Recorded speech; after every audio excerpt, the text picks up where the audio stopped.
We're talking about August, week 3. It's the wings prompt. Now, when we were talking about it on our design team about who was going to do what prompts, I put my hand up straight away and said, please pick me, I want this prompt. Because I had an idea to do a beautiful fairy. And look, she is a girl that I've used on a previous painting that I've sent overseas to the Netherlands. But like all good artists, I scanned the image that I drew of the original, and to be able to replicate it quickly, I've actually scanned and used it onto watercolor paper here.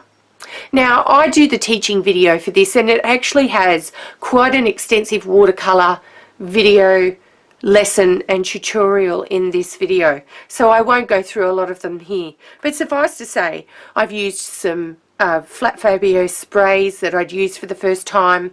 I've used some Inktense blocks, I've used some inks, I've used some watercolors, I've used some gouache, I've used some Lumiere paints, and I just, you know what, I just love this page. It is just so beautiful, and it is probably one of my best.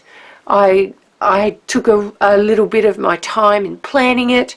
I also use actually some Prismacolor pencils, particularly in the wings. So if you see here in the wings, I've done some nice shading there to be able to maintain some of those colours whilst watercolouring over them. You can use some Prismacolor pencils. So just think about the prompt for wings. I've done a fairy, but you could do anything. I mean, I've seen selfies with wings, I've seen butterflies, birds, angels. You know, you don't need to do something fantasy, but for me, I just had a yen to recreate a fairy for myself, because all the fairies I've painted have actually gone out and been sold. So that's the prompt for this week, wings. And learn something new for yourself. It keeps you young.